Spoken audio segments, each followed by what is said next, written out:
Welcome to The Explainer. Today, we're diving into one of the biggest questions of modern life.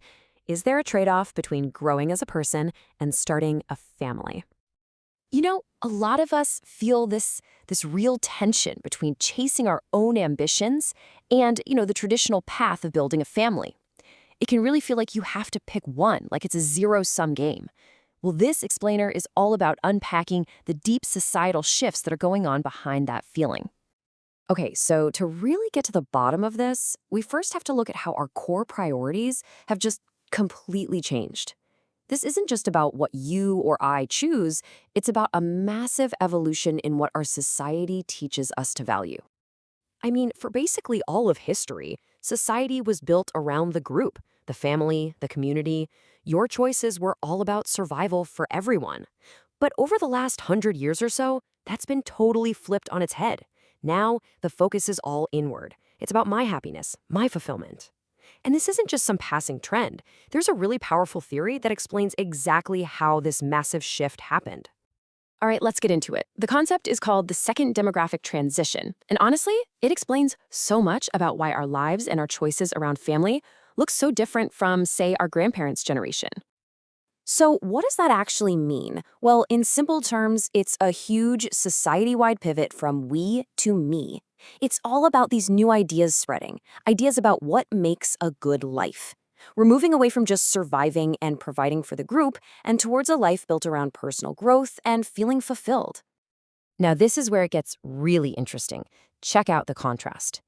The first demographic transition, that was also about having smaller families, right? But the reason was totally different. It was altruistic. It was about having fewer kids so you could provide better for them. This second transition, no. The motivation is individualism.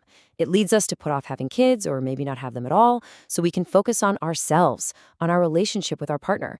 The spotlight moves from the king child to the king couple. And that's exactly what the sociologist Dirk van de Kaa was talking about. He said this shift in thinking is the real dividing line. But, a huge change in how society thinks doesn't just happen overnight. It has to spread, just like any other big new idea.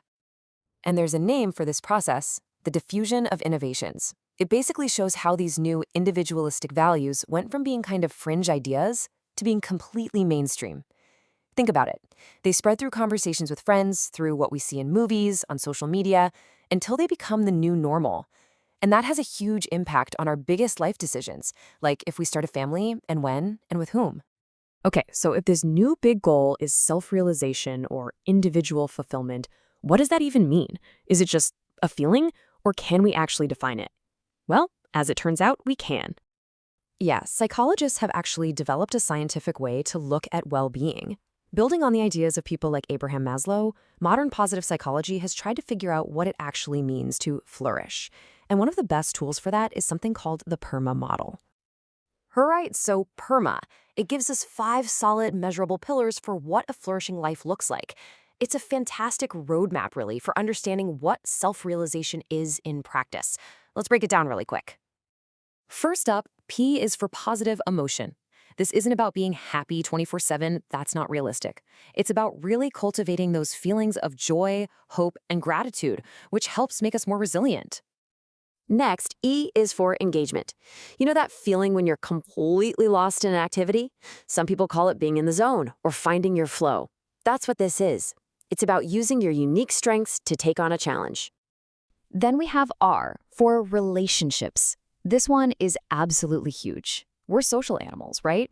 So having those strong, authentic connections where we feel supported and loved, that's just fundamental to our well-being. M is for meaning. This is that need to feel like you're part of something bigger than yourself. Having a sense of purpose, a reason for being, that's meaning. And finally, A is for accomplishment. This is that drive we all have to work towards our goals, to get better at things, to feel that sense of success from all our hard work. Okay, so there you have it, the modern goal, a flourishing life, laid out by PERMA. But this brings us back to the big question. Where does family fit into all of this?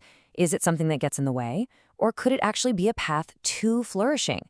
To answer that, we really need to look at the kind of education and effort it takes to make family life work today. And that brings us to something called family life education, or FLE for short. Now, this isn't therapy or some rule book telling you how to live. Think of it more like a modern, evidence-based toolkit. It's all about giving people the practical skills and knowledge they need to build strong, healthy relationships and just handle what life throws at them. And just look at how comprehensive this is. FLE is a whole toolkit that covers everything from communication and resolving fights, all the way to parenting and understanding how society affects our families. At its heart, it's about learning how to be intentional and skillful in our family relationships. Okay, this is where we bring it all home.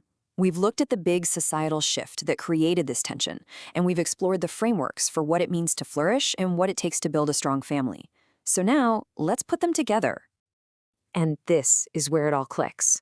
When you look at it through this lens of family life education, you can see how building a family lines up perfectly with every single part of a flourishing life. You want positive emotion? That's the shared joy of hitting a milestone together. You want engagement? That is the deep, intense flow of raising a child. Relationships? That's the whole point. Meaning? It's right there and contributing to the next generation. And accomplishment? I mean, come on. That's navigating every single challenge, together as a team. Look, this cultural shift towards individualism, it's real. And it has definitely made us see family and self-realization as two separate things, maybe even as enemies. But what if that's just the wrong frame? What if by consciously learning the skills to build a modern family, we find that it isn't a detour from fulfillment at all, but maybe one of the most powerful and profound ways to actually achieve it?